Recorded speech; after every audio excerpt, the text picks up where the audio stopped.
Pradedantieji solo verslininkų ir nepalaikytų blogerių klientų aptarnavimo skyrius klauso jūsų, ko galiu padėti?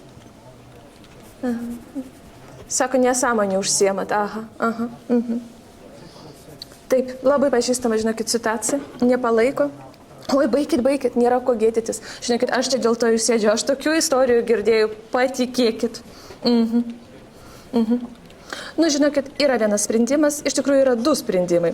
Tai pirmas pats greičiausias ir efektyviausias sprendimas - visus užblokuoti, kurie jūs šiuo metu nepalaiko.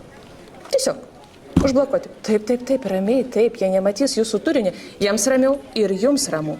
Galit išsidirbinėti, daryti, ką norit tose socialiniuose tinkluose. Taip. Antras. Tai antras toks švelnesnis švelnesnis yra variantas. Jums tiesiog reikės prisėsti ir atvirai pakalbėti. Taip, su tais, kuries nepalaiko. Taip. Bijot, kad jie irgi sakys, kad nesąmonė užsiminėja. Bet žinokit, jums tikrai reikia pasakyti, kodėl jums tai yra svarbu ir kodėl jūs to užsiemat. Taip. Ir paaiškinti, kad tai yra jūsų didelė svajonė.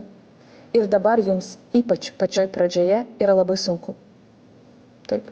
Žinokit, man irgi buvo sudėtinga. Aš kada filmavausi dar prieš 3-4 metus, vyras sakydavo, kad tu čia visą laiką nesąmonė užsiminėjai, visur su savo telefonu vaikštai. Žinokit, ramiai. Čia yra visiškai normalu. Kol jie babkių nemato, jie, žinokit, nesupranta, ką tu čia darai.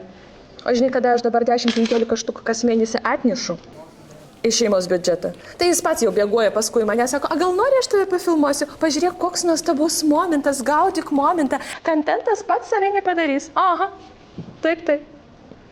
Gerai, tai jums vis dėlto arčiau širdies užblokuoti. Žinokit, super, palaikau. Dėkuoju, kad kreipėtės. Taip. Jeigu dar reikės pagalbos, drąsiai skambinkit. Visada busite laukiami. Viso gero.